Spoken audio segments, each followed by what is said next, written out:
ఇంకొక మాట మీకు జ్ఞాపకం చేస్తా. నఫ్తాలి సంతృప్తికరమైన అనుభవానికి రావటానికి గల కారణాలు ఏంటనంటే, అతడు పోరాట పటిమ కలిగి ఒప్పుకోలు బుద్ధితో విడుదల పొందిన వానికి గుర్తుగా ఉన్నాడు. విడుదల పొందిన ఆయన మంచి సాక్షి జీవితానికి గుర్తుగా ఇంపైన మాటలు పలికినట్లుగా గ్రంథంలో ఉంటున్నాయి. ఇప్పుడు మనమైతే మంచి సాక్షి జీవితం కలిగిన వారిగా ఉండాలి. మూడవది ఇంకొక మాట ఏంటనంటే, విడుదల పొందిన ఆయన ఎక్కడ నివాసం చేస్తున్నాడు, ఎక్కడ గూడు కట్టుకున్నాడు అనంటే, సంఖ్యాకాండం 2వ అధ్యాయంలోనండి 29వ వచనంలోనికి వచ్చినప్పుడండి, ఈ గోత్రికులందరికీ ఏర్పాటు చేశారు, పంపకాలు పంచారు, గూడు కట్టుకుంటున్నారు. కానీ ఈ నఫ్తాలి గోత్రికులు ఎవరితో కలిసి నివాసం చేస్తున్నారో తెలుసా? అప్పుడప్పుడు మన చుట్టూ అనేక మంది ఉన్నా, ఎంతోమంది జనం ఉన్నా, మనకిష్టమైన మన స్నేహితులతో కలిసి గడపటానికి ఇష్టపడతాం. రాత్రి అయితే మన గూడు చేరి మనకున్న మన తల్లిదండ్రులతోనో మన కుటుంబస్తులతోనో గూటిలో నివాసం చేయటానికి ఇష్టపడతాం.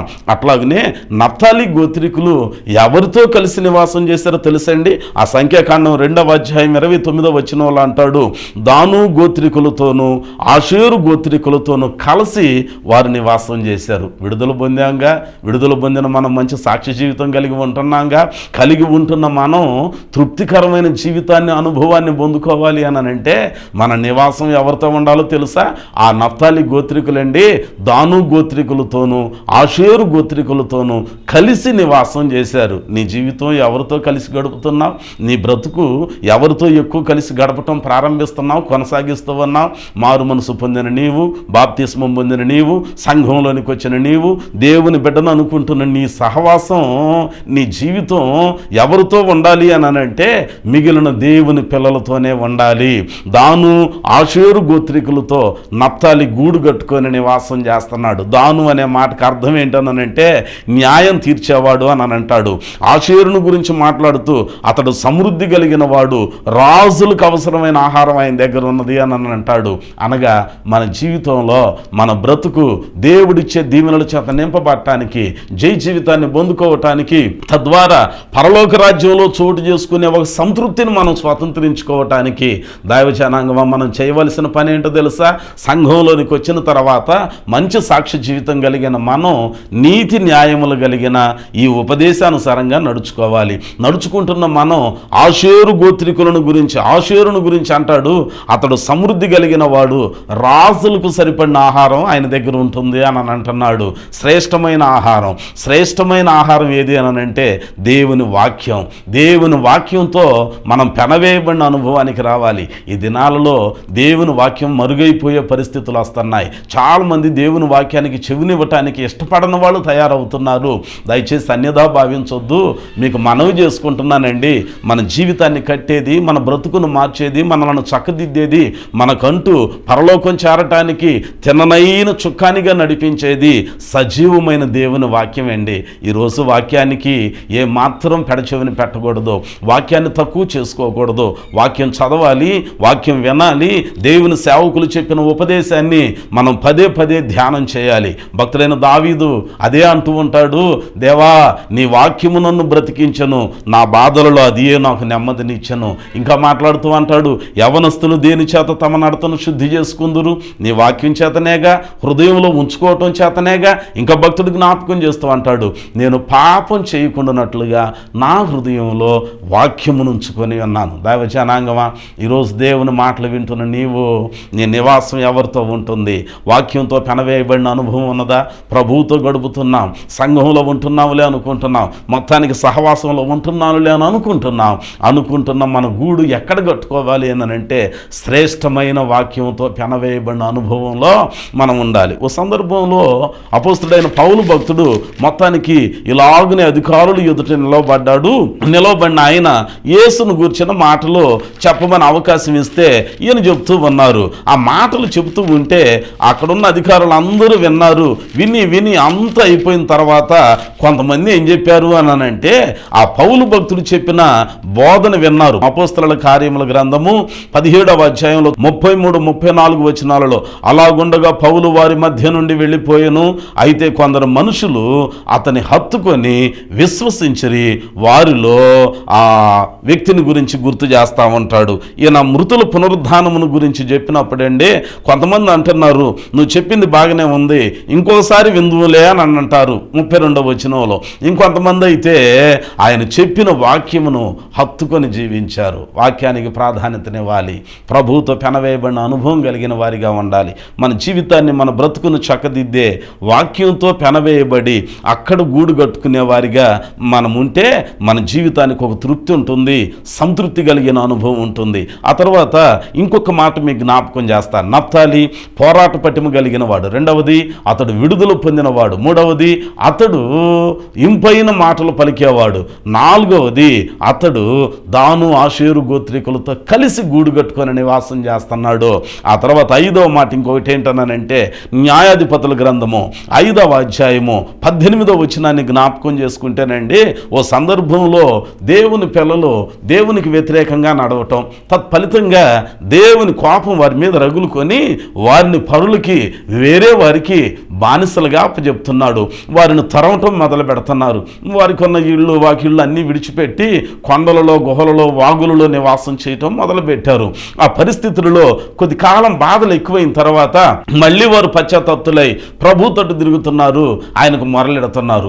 ఎప్పుడైతే ఆయన తట్టు తిరిగి ఆయనకు మొర పెడుతున్నారో ప్రభు కనికరం కలిగినోడు గనుక మరలా వారిని విడిపించడానికి ఆయన ఒక ప్రణాళికను ఏర్పాటు చేసేవాడు. దెబోరా, బారాకు ఇలాంటి న్యాయాధిపతులను లేవనెత్తాడు.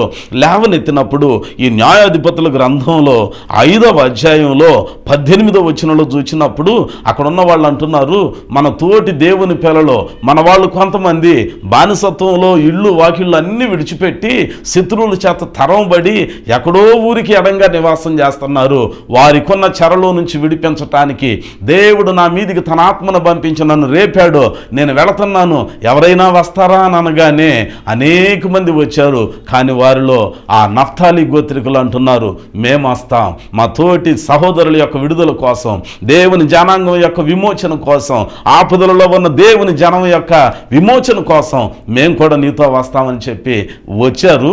వచ్చిన వాళ్ళు ఎక్కడ ఉంటున్నారు అని అంటే, ఆ యుద్ధానికి వెళ్ళిపోయి, పోట్లాటికి వెళ్ళిపోయి ఎక్కడో చాటుమాటున ఉండలేదు. కానీ వారు కొండలెక్కి సవాలుకరంగా దేవుని పిల్లల విడుదల కోసం శత్రువులకు ఎదురుగా గుండెలు అలాగును ఎదురు పెట్టి నిలుచున్నారండి.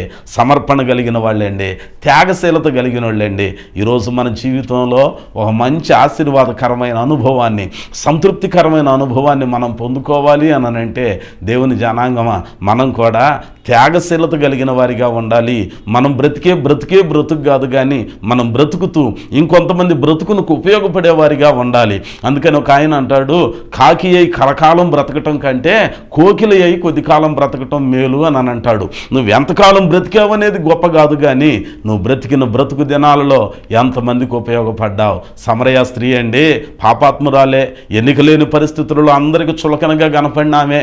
కానీ ప్రభు అయిన యేసుక్రీస్తు వారు ఎండవేళ ఆమెతో మాట్లాడినప్పుడు, ఆమె ఆయనతో మాట్లాడినప్పుడు ఆ కొండ విడిచిపెట్టి ఊరిలోనికి వెళ్ళి ఊరందరినీ ప్రభు దగ్గరికి నడిపించిందండి. బ్రతికిన బ్రతుకులో గత జీవితంలో కన్నా ఆ క్షణాన్న గొప్ప దీవెనకరమైన అనుభవం ఏంటనంటే, ఆమె చెప్పిన మాటను బట్టి ఊరంతా ఆయన దగ్గరికి వచ్చిందండి. పిలుపు ప్రభువుని ఎరిగి నతనీయుల దగ్గరికి వచ్చి పిలిచి నతనీయులని ప్రభు దగ్గరికి నడిపించాడండి. ఈరోజు మన జీవితంలో మనం దేవుని దగ్గరికి వస్తున్నాం, సంఘంలోనికి వస్తున్నాం, దేవుని పిల్లలుగా ఉపదేశంలో పెరుగుతున్న నీవు ఒక్కరినైనా దేవుని దగ్గరికి నడిపించావా?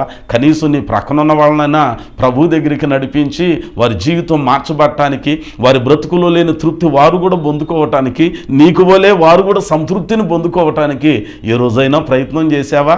ఏ రోజైనా ప్రార్థన చేశావా? ఈరోజు నఫ్తాలి గోత్రీకులకు అంత గొప్ప దీవెన కలగటానికి గల కారణం ఏంటనంటే, ఇతరుల క్షేమం కొరకు వారు ప్రాణాలను సైతం తెగించి ఎదురొడ్డి నిలుచున్నారండి. ఇది నా దేవుని మాటలు వింటున్న మన జీవితంలో, మన బ్రతుకులో మనకు కూడా ఉండాల్సిన ఒక లక్షణం ఏంటనంటే, త్యాగశీలత కావాలి. ఎస్తేరమ్మ అంటుంది, నేను నశించదను, అన్నపానములు మానుకుంటా, నా జనుల యొక్క రక్షణార్థమై నేను రాజు యొద్దకు వెడతా. మన పితృడైన మోషే భక్తుడు అంటాడు, అయ్యా అవసరమైతే జీవగ్రంథంలో నుంచి నా పేరు తుడిచివేయగాని వీరిని ఏం చేయొద్దు. ఒక సందర్భంలో సమూయేలు గ్రంథం 2వ గ్రంథం చివరి అధ్యాయంలో ఒక దినము తెగులు రాజ్యం మీదకి వచ్చినప్పుడు దావీదు భక్తుడు అంటాడు, అయ్యా గొర్రెల్లాంటి ఈ ప్రజలు ఏం చేశారయ్యా?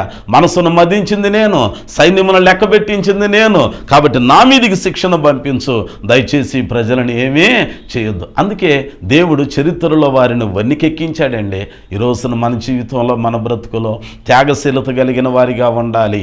ఇతరుల క్షేమం కొరకు మన వంతు మనం త్యాగం చేసేవారిగా ఉండాలి. మన ప్రభు అయిన యేసుక్రీస్తు వారు 2018 సంవత్సరాల క్రితం ఆయన యవ్వన ప్రాయములో రక్తమంతా కడసారి రక్తపు బొట్టు వరకు నీ క్షేమం కోసం, నా క్షేమం కొరకు ఆయన ఆ అడ్డుకొయ్య, నిలువు కొయ్య, సిలువ పైన తన ప్రాణాన్ని పణంగా పెట్టాడండి. నడవలేక భారమైన సిలువను మోసుకొని తడబడు అడుగుల చేత ఆ యెరూషలేము నడివీధులలో నుంచి గొల్గొతా కొండదేక సూదంటు రాళ్ళు పైన ఆ కాళ్ళను మోపుకుంటూ నడుచుకుంటూ వెళ్ళిపోయి నోరు మెదపలేక అలాగున మౌని అయి ఉండటానికి గల కారణం ఏంటనంటే నీ క్షేమం కోసం, నా క్షేమం కోసం యేసుక్రీస్తు ఆ గొప్ప త్యాగశీలత కలిగిన అనుభవం బట్టే అన్ని నామముల కన్నా పైనామంగా హెచ్చించాడు. ఓ తృప్తిని కలిగించాడు తండ్రి అయిన దేవుడు. ఎస్తేరమ్మ, మోషే భక్తుడు, దావీదు భక్తుడు, పితరులు అనేక మంది త్యాగశీలత కలిగిన వారు గనుకనే దేవుడు వారిని చరిత్రలో వన్నికెక్కించాడు. ఈ రోజున నీ కుటుంబంలో, నీ వంశంలో, నీ బ్రతుకులో, నీ తదనంతరం నీ వంశం ఒక ఆశీర్వాదకరమైన అనుభవానికి రావాలి అని అంటే దేవుని పిల్లల కోసం, దేవుని పని కోసం త్యాగం చేసేవారిగా మనం ఉండాలి. నేను ఎప్పుడో చదువుకున్నట్లుగా ఒక చిన్న విషయం జ్ఞాపకం వస్తుంది. డేవిడ్ బ్రైనార్డ్ అనే ఒక యవనస్తుడండి 25 సంవత్సరాల ప్రాయంలో ఆ ప్రాంతంలో దేవుని యొక్క సన్నిధిలో గడుపుతూ ఉండగా ఓసారి మిషనరీలు అందరూ మాట్లాడుకుంటూ అంటున్నారు, ఇదిగో మన సంఘంలో నుండి, మన దేశంలో నుండి రెడ్ ఇండియన్స్ అనే భయంకరమైన ఆ క్రూరత్వం కలిగిన వారి మధ్యలోనికి ఎవరైనా మిషనరీగా వెళ్ళటానికి సమర్పణ కలిగిన వారు ఉన్నారా అని అంటే ఆ యవన ప్రాయంలో ఉన్న 25 ఏండ్ల వయసు కలిగిన డేవిడ్ బ్రైనార్డ్ అని ఆయన అంటున్నాడు, నేను వెళతాను. మిగిలిన వాళ్ళు ఇంట్లో వాళ్ళు అంటున్నారు, అయ్యా మన ఆరోగ్యం సరిగ్గా ఉండదు కదా, మన వంశ పారంపర్యంగా మనకి ఉబ్బసం ఉన్నది కదా, టీబీతో బాధపడుతున్నాం కదా, అయ్యా ఆ ప్రాంతంలో ఆ మంచుకి ఆరోగ్యం కుదుట పడదు కదా, ఎందుకు వెళ్తావు అని అంటే ఆ యవనస్తుడు అంటున్నాడు, లేదు లేదు, దేవుని పని నేను చేస్తా, నా ప్రాణం ఉన్నంత వరకు ఆ దేవుని పనిలోనే నేను ఉంటానన్నాడు. సమర్పణ చేసుకున్నాడు. మొత్తానికి వాళ్ళందరూ ఆయనను మిషనరీగా పంపించారు. పంపించితే ఆయన వెళ్ళిపోయి అక్కడ దాదాపుగా ఒక 4 సంవత్సరాలు పనిచేశాడు. 29 సంవత్సరాల వయసులోనే మృతి పొందాల్సి వచ్చింది. ఆయన చేసిన ఆ గొప్ప పరిచర్య 4 ఏళ్లలో భయంకరమైన కఠినత్వం కలిగిన రెడ్ ఇండియన్స్ మొత్తం మార్పు చెందారు, యేసును అంగీకరించారు. కారణం ఏంటయ్యా, కొన్ని సంవత్సరాలు చెప్పినా మారని ఈ జనం 4 ఏళ్లలో ఇంత గొప్ప పరివర్తన, ఇంత గొప్ప ఉజ్జీవం ఎట్లాగను కలిగిందని అంటే ఆరోగ్యం సరిగ్గా లేకపోయినా అనుదినము ఆ మంచు గడ్డల పైన మోకరించి డేవిడ్ బ్రైనార్డ్ అని ఆయన ప్రభు సన్నిధిలో రెడ్ ఇండియన్స్ యొక్క మార్పు కోసం, రక్షణ కోసం, క్షేమం కోసం తన యొక్క ఆయుష్ తరిగిపోతుందని ఎరిగి కూడా ప్రార్థన చేశాడు. అందుకే దేవుడు గొప్ప ఉజ్జీవాన్ని అక్కడ రగిలించాడు. రెడ్ ఇండియన్స్ కాస్త యేసును అంగీకరించేవారిగా చేశారు. క్రీస్తునందు మిక్కిలి ప్రియులారా, ఈ దినాన దేవుని వాక్యం మనతో జ్ఞాపకం చేస్తుంది, మనం ప్రాణం పెట్టి అంత త్యాగం చేయకపోయినా మన ప్రక్కనున్న వారి క్షేమం కోసం, సంఘంలో ఎవరైతే ఇరుకులలో, ఇబ్బందులలో ఉన్నారో, ఆపదలలో ఉన్నారో, అనారోగ్యంతో ఉన్నారో, మార్చబడని పిల్లలతో ఎంతమంది అయితే మారిన కుటుంబాలలో కొందరు నలిగిపోతున్నారో అలాంటి వారి యొక్క విడుదల కోసం సమర్పణ కలిగి, త్యాగశీలత కలిగి ప్రార్థన చేసే ఆ మంచి గుణాన్ని దేవుడు మనకు దయచేయునుగాక. దేవుని వాక్యం గుర్తు చేస్తున్నది ఏంటనంటే, నప్తాలి గోత్రికులు సంతృప్తిని పొందుకోవటానికి, నప్తాలి గోత్రికులు జై జీవితం పొందుకోవటానికి, నప్తాలి దీవెనల చేత నింపబడటానికి, ఆ పరిస్థితులన్నింటిలో ఆయన తృప్తికరమైన అనుభవాన్ని అనుభవించడానికి గల కారణం అతడు పోరాటం పటిమ కలిగిన వాడు. రెండవది ఇంపైన మాటలు పలికేవాడు. మూడవది అతడు దాను ఆషేరు గోత్రికులతో కలిసి నివాసం చేసిన వాడు. నాలుగవది దేవుని పిల్లల విడుదల కోసం ఆయన త్యాగశీలత కలిగి ప్రాణాలకు సైతం లెక్క చేయకుండా పోరాటానికి వచ్చిన వారు. ఐదవది ఆ రాజుల మొదటి గ్రంథంలో నుండి 7వ అధ్యాయం 14వ వచనం జ్ఞాపకం చేసుకుంటే, అట్లాగనే సంఖ్యాకాండం 7వ అధ్యాయం 78వ వచనం నుండి 83 వచనాలు జ్ఞాపకం చేసుకుంటే, యెహోవా మందిరపు పనిని జరిగించేటప్పుడు ఆ పని చేయటానికి హీరాము అనే ఒక ఆయన వచ్చాడు. అలాగనే పని అంతా అయిపోయిన తర్వాత ఆ మందిరంలో యెహోవా మందిర ఆ పరిచర్య కోసం వెండి బంగారు పాత్రలు కొన్ని అవసరమైనవి. ఆ పాత్రలను ఇంకొక ఆయన తీసుకొచ్చాడు. ఆయన ఎవరు అనంటే హీరాము అని ఆయనేమో మందిరపు పనికి అవసరమైన రీతిగా అక్కడుండి పనిచేశాడు, తన చేతులతో పనిచేశాడు. ఎవరు ఈ హీరాము అనంటే నప్తాలి గోత్రానికి చెందినవాడు. మందిరం అంతా పూర్తయినాక ఆలయంలో పనిచేయటానికి ఉపయుక్తమైన ఆ ఉపకరణాలు సుగుణాలు, బంగారు వెండి పాత్రలు, బంగారంతో చేయబడిన పాత్రలు తెచ్చిన వ్యక్తి అహీరా. ఎవరు ఈ అహీరా అనంటే అతడు నప్తాలి గోత్రికుడు. ఏమండి, నప్తాలి గోత్రం ఎంతగా దీవించబడి ఆశీర్వదించబడి ఓ సంతృప్తిని పొందుకోవటానికి గల కారణం ఏంటనంటే ఆ గోత్రంలో వాళ్ళు యెహోవా మందిరపు పనిని చేశారు. అంతేకాదు ఆ గోత్రంలో వాళ్ళు తమకున్న విలువైన వెండి బంగారాన్ని ఆలయ పనిముట్టులకి అలాగున మంచి మనసుతో ఇచ్చారు. దైవజనాంగమా, ఈ దినాన దేవునికి సమృద్ధిగా ఇచ్చాడు. ఒకప్పుడు పూట గడవటం కష్టమైన పరిస్థితులేమో, కానీ ఈ రోజున దేవుడు నిన్ను దీవించాడుగా, నిన్ను ఆశీర్వదించాడుగా. ఆశీర్వదించబడి నీ ఐశ్వర్యం చూసుకొని నీవు అలాగున అదిరిపట్టము మిడిచిపట్టము దేవునికి ఇష్టం లేదు. కానీ నీకున్న దానిలో దేవుని పనికి ఎంతో కొంత ఉపయోగపడాలి. లూకా సువార్త 7వ అధ్యాయంలో సమాజ మందిరపు అధికారి, ఆ తర్వాత శతాధిపతిని గురించి మాట్లాడుతూ అంటాడు, తనకు ప్రియుడైన దాసుడు ఒకడు రోగి అయి చావు సిద్ధమైతే పని వాళ్ళను పంపిస్తున్నాడు. ఆ బోధకుడు నా ఇంటికి రావటానికి నేను యోగ్యుడిని కాదు, నేను ఆయన ఎదుటికి వచ్చి ప్రాధేయపడటానికి కూడా నాలో యోగ్యత లేదు, ఏ విధంగా కూడా నేను సరిపడినోడిని కాదు. ఆయన నా దగ్గరికి రావటానికి కానీ నేను ఆయన ఎదుటికి రావటానికి కానీ నేను యోగ్యుడిని కాదు. కాబట్టి మాట మాత్రం సెలవు పుచ్చుకొని రండి, నీ దాసుడు బాగుపడ్డాడు అని ఒక్క మాట మోసుకొని రండి అని పంపిస్తాడు. వీళ్ళు వచ్చి ఆ బోధకుని గుంపులో నుండి దగ్గరికి వెళ్ళి మన ప్రభు అయిన యేసు ఎదుటికి వెళ్ళి, అయ్యా మేము ఫలానా వాళ్ళం, ఫలానా అధికారి దగ్గర నుంచి వచ్చామయ్యా, ఆయనకున్న 100 మందిలో మేము అయ్యా, ఆయనకిష్టమైన దాసుడు ఒకడు రోగి అయి ఉన్నాడు, మాట మాత్రం మోసుకురమ్మన్నాడయ్యా అని చెబితే ప్రక్కనున్న వాళ్ళు అంటున్నారు, బోధకుడా నీ వలన ఈ మేలు పొందుకోవటానికి అతడు యోగ్యుడు. కారణం ఏంటో తెలుసా? అతడు మన జనులను ప్రేమించి సమాజ మందిరమును కట్టించాడు. ఏమండి, దయచేసి వినండి. దేవుడు నీకు ఇచ్చిన ఆస్తిలో లేదా దేవుడు నీకు ఇచ్చిన దానిలో ఎప్పుడైనా దేవుని మందిరానికి ఉపయోగపడ్డదా? దేవుని స్వార్థ వ్యాపకానికి ఉపయోగపడ్డదా? నీకున్న ఆస్తిలో, నీకున్న సొమ్ములో, నీకున్న ధనంలో మందిరానికి ఎప్పుడైనా ఉపయోగపడ్డావా? సేవలో ఎప్పుడైనా ఆ స్వార్థ సభలకో దేవుని యొక్క స్వార్థ వ్యాపకానికి దేవుని సేవకుడు కష్టపడుతున్న ఆ పనిలో నీ వంతు నువ్వు ఎప్పుడైనా ఉపయోగపడ్డావా? అంతేకాదండి, విలువైన బంగారం అండి. అహీరా అనే అతనైతే బంగారంతో చేయబడిన వస్తువులు తీసుకొచ్చి ఆలయ ఉపకరణాలుగా పెట్టాడు. ఈరోజు దేవుడు మనల్ని దీవించాలనంటే, నప్తాలి గోత్రికులకు ఇచ్చిన ఆ సంతృప్తికరమైన అనుభవం రావాలి అనంటే మనకున్న ఆస్తితో, మనకున్న విలువైన బంగారమైన వెండైన ఏదైనా సరే దేవుని పనికి ఉపయోగపడాలి, ప్రభు పనికి ఉపయోగపడాలి. ప్రభునందు మిక్కిలి ప్రియులారా, ఈ రోజున దేవుని వాక్యం జ్ఞాపకం చేస్తుంది. నీ వెళ్ళే సంఘం ఉంటుంది, నువ్వు ఏ సంఘానికైతే వెళుతున్నావో, ఏ సహవాసంలో అయితే ఉంటున్నావో, ఏ ఉపదేశకుని యొక్క ఉపదేశంలో పెంచబడుతున్నావో అక్కడ స్వార్థ వ్యాపకానికి నీ వంతు నీవు కష్టపడి సంపాదించిన దానిలో ఎంతో కొంత తప్పక ఇచ్చేవానిగా ఉండాలి. విలువైన వాటితో దేవుని పని వ్యాపకం చేయటానికి మన వంతు మనం ఉపయోగపడేవారిగా ఉండాలి. ఎప్పుడైతే మనం అలాగున ఉంటామో దేవుడు మనల్ని దీవిస్తాడు, దేవుడు మనకు ఒక సంతృప్తికరమైన అనుభవాన్ని ఇస్తాడు. నప్తాలికి ఇచ్చిన జై జీవితం, నప్తాలి దీవెనల చేత నింపబడిన అనుభవం, తద్వారా ఒక సంతృప్తిని దేవుడు నీకు దయచేస్తాడు, మనకు దయచేస్తాడు. అందుకనే దేవుడు జ్ఞాపకం చేస్తూ అంటాడు, ఈ నప్తాలి ప్రాంతమును గురించి యేసయ్య జన్మించిన వెంటనే ఆ స్థలంలో ఉన్న వారు అందరూ గొప్ప వెలుగును చూచిరి అని అంటారు. ప్రియులారా, ఇది నన్ను ప్రభు మాటలు ఆలకించిన మనం, ఈ ప్రత్యేకమైన తరుణంలో ప్రభు యొక్క వాక్యాన్ని ఆలకించిన మనం నీ జీవితానికి ఎక్కడ అపజయాలు ఉన్నాయో అక్కడ జయం పొందుకోవాలనంటే, యెహోవా దీవెనల చేత నింపబడాలి అనంటే, తద్వారా ఒక సంతృప్తికరమైన అనుభవానికి నీవు రావాలి అనంటే నప్తాలికి వలె ఈ సుగుణాలు మనం కలిగి ఉందాం, ఈ చొప్పున మనం నడుచుకుందాం.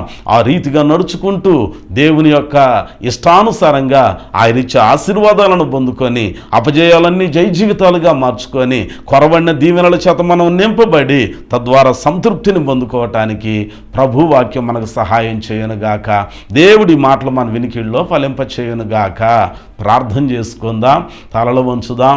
ఈ దినాన నీ అక్కరలు ఏవైతే ఉన్నాయో, ఎక్కడ తృప్తి లేని అనుభవం, రోగములతో తృప్తి లేదేమో, వ్యాధులతో తృప్తి లేదేమో, ఆర్థికపరమైన అప్పులతో తృప్తి లేని అనుభవంలో ఉన్నావేమో, దాంపత్య జీవితంలో సమాధానం అనేది లేక తృప్తి కదువైన పరిస్థితులలో ఉన్నావేమో, ఏ విషయాలలో నువ్వు తృప్తి లేకుండా ఉన్నావో, నీ కులం ఏదైనా, మతం ఏదైనా, ఆరాధ్య దైవాలు ఎవరైనా ఈరోజు నీకంటూ ఒక సంతృప్తి కలగాలి అని అంటే దేవుని వాక్యం విన్నావు, విన్న ఈ మాటలు చొప్పున బ్రతుకును మలుచుకో, ప్రభు దగ్గరికి రా. వచ్చిన నీవు పాపిష్టి కార్యకలాపాలలో నుంచి విడుదల పొందటానికి యాకోబు భక్తునికి వలె, ఆ సౌలుకు వలె ఒప్పుకోలు బుద్ధి కలిగి సంఘంలోనికి వద్దాం. సంఘంలోనికి వచ్చిన మనం మంచి సాక్షి జీవితం కలిగి ఉందాం. కలిగిన మనం వాక్యంతో పెనవేయబడిన అనుభవంతో గూడు కట్టుకుందాం. ఇతరుల క్షేమం కోసం త్యాగశీలత కలిగిన వారిగా ఉందాం. దేవుని పనికి ఉపయోగపడే వారిగా ఉందాం. ఆయన ద్వారా ఆశీర్వాదాన్ని పొందుకుందాం. పరిశుద్ధుడా, ప్రేమ కలిగిన మా తండ్రి, జాలి కలిగిన మహోన్నతుడా, మీకు వందనాలు. ఈ దినాన మీరిచ్చిన శ్రేష్టమైన మాటల కొరకు వందనాలు. విన్న వాక్యం ప్రతి వారి వినికిడిలో ముద్రించండి, నీరు కట్టండి, ఫలింపచేయండి. ఈ లోకంలో మానవులమైన మేము సంతృప్తికరమైన అనుభవానికి రావాలి అని అంటే ఏం చెయ్యాలో మీ వాక్యంలో కొన్ని విషయాలు మీరు మాకు తేటపరిచారు. వీటి చొప్పున మేము నడవటానికి, తద్వారా గొప్ప సంతృప్తిని పొందుకోవటానికి సహాయం చేయండి. ఈ మాటలు ఆలకించి ఈ కార్యక్రమాన్ని వీక్షించుచున్న వీరిలో ఎవరైతే అపజయాలలో ఉన్నారో, ఎవరైతే దీవెనలకు దూరంగా సంతృప్తి లేక బ్రతుకుతూ ఉన్నారో, అట్టి వారందరూ ఈ క్షణము నుంచే నజరేయుడైన యేసు నామమున సంతృప్తికరమైన అనుభవములతో నింపబడుదురుగాక. గొప్ప దేవానికి వందనాలు. బిడ్డలను దీవించండి, ఆశీర్వదించండి. వీరు మనోవంచలన్నిటినీ సిద్ధింపచేయండి. సంతృప్తికరమైన అనుభవానికి, జై జీవితంతో మీ దీవెనలతో నింపబడిన అనుభవానికి నీ బిడ్డలందరినీ మార్చి అభివృద్ధి చేయమని నజరేయుడైన యేసు నామమున స్తుతించి ప్రార్థన చేసి మీ కృపకు అప్పగించుచున్నాను తండ్రి.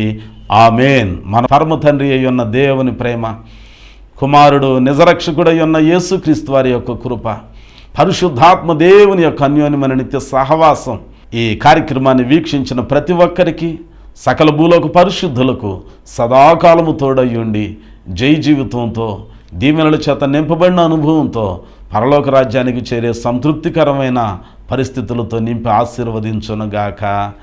ఆమేన్, ఆమేన్.